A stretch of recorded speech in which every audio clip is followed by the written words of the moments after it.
บักเขียวพาสปอร์ตมึงเบิดอายุแล้วบ่ถ้าพาสปอร์ตมึงเบิดอายุแล้วมึงอย่ามาต่ออยู่ที่ประเทศลาวเด้อเพราะว่ามึงตั้งคำถามไว้ว่าประเทศลาวมีดีอย่างแน่มึงว่าว่าสิแหละฉะนั้นพาสปอร์ตมึงเบิดอายุมึงก็บ่ต้องมาต่ออยู่ที่ประเทศลาวเด้อมึงหลักลี่อยู่ประเทศไทยหั่นแหละมึงมาบ่ได้ได้ถ้ามึงมานี่เขาจื้อหน้ามึงบ่ต้องมาเพราะว่าคนประเทศลาวและกับผู้รักผู้ใหญ่นี่เขาจื้อหน้ามึงเบิดแล้วบักเขียวมึงบ่มาต่อกะอย่าเด้อกูเป็นห่วงมึงได้นี่มึงหลักลี่อยู่โลดประเทศไทยน่ะมึงอย่าให้เขาจับได้เด้อคันเขาจับมึงได้นี่เขาจับโตมึงส่งมาประเทศลาวได้มึงเรื่องใหญ่เลยได้มึงฮะมึงห้ามมาเด็ดขาดถ้ามึงมานี่มึงกูบ่ฮู้ว่ามึงสิเกิดยังขึ้นกับมึงฮะนะเด้อบักเขียวกูเป็นห่วงมึงเด้อพาสปอร์ตมึงเบิดอายุนี่มึงหลักลี่อยู่ประเทศไทยนั่นแหละคันจังได้กะคือมึงว่าฮะนะมึงมีอยู่มีกินย้อนประเทศไทยกูก็บ่ได้หามบ่ได้ห่วงมึงเด้อทุกคนเขาก็ไปเหตุงานคือกันกับมึงเขาก็มีอยู่มีกินคือกันกับมึงนั่นแหละแต่เขาก็บ่ได้ว่าใหญ่คือมึงฮะนะเขาก็ยกย่องประเทศเจ้าของ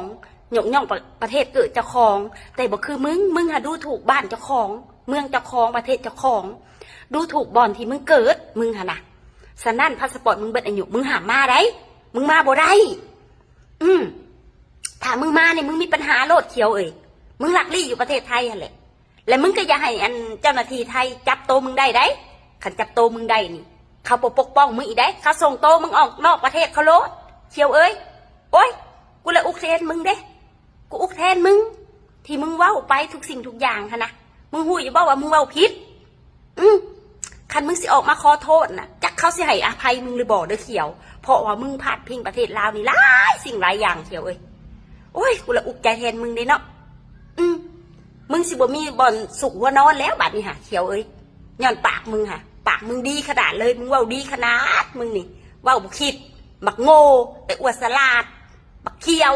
ร้ายแห้งเนาะอยู่ไทยก็มีคือการคนทุกเนาะอยู่ลาวก็มีคนทุกบางคนก็ทุกยากบางคนก็ทุกง่ายบางคนรวยก็รวยแท้รวยวาอยู่ลาวอยู่เนาะมันโกงกินกันหลายเด้กินกันหลายเนาะแต่บางถนนหนทางนี่แหละกับท่านตลาดยางเบิดแล้วเนาะตามในหมอกในเมืองลาดยางเบิดพี่น้องเลยบ่เหลือจะเลื่อนลุงเรื่องขึ้นมาพวกเก่าหลายอยู่เนาะแล้วก็เบาถือของเราอันไหนเราเบาถือก็คือบ่ส้มเซ่แล้วเนี่ยเนาะสิว่าแต่เราเบาพิษกับบ่แมนได้พี่น้องเนาะเบาแก่กับส้มเซ่แล้วอยู่แล้วก็เอามาเบาเนาะส่วนอย่างเราเบาพิษแล้วก็ขอโทษกับบ่เป็นยังเนาะคนเรามันก็มีผิดพลาดมีเบาทิศเบาถือผู้ใดสิเบาถือวัตถุคำเนาะเบาแก่ก็จะขามไปคล้ายคล้องคือเก่าเลยเพียงเนาะเบาแก่เห็นแล้วก็เห็นคลิปเราก็ละลายยางแล้วก็เบาถือกันเลยเนาะ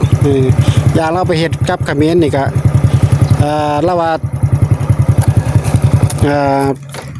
เขมรนี่ก็เราเบาเฮ็ดคลิปเนาะก็คนลาวบางคนก็ไปด่าไปว่าแล้วเนาะเขาเป็นแบบอยู่ประเทศไทยไม่อยู่ไม่กินทุกมื้อนี่ก็ย้อนประเทศไทยเนาะเขาก็เข้าข้างประเทศไทยเนาะสิเป็นจังได๋เนาะเบาแก่ยังเข้าข้างประเทศไทยเนาะเบาแก่ก็มาอยู่ลาวแต่เบาแก่ก็บ่ลืมบุญคุณของประเทศชาติบ้านเมืองเพิ่นเนาะที่เพิ่นให้เฮามีอยู่มีกินทุกมื้อเนาะนี่เบาแก่ก็สิขามไปขายของคือเก่าพี่น้องเด้ขายขนมข้าวต้มขายไปเนาะเฮ็ดงานสุจริตเนาะพี่เนาะบ่ได้เบียดเบียนผู้ใดเนาะพี่เนาะก็ขอบคุณสุภูทุกคนเนาะ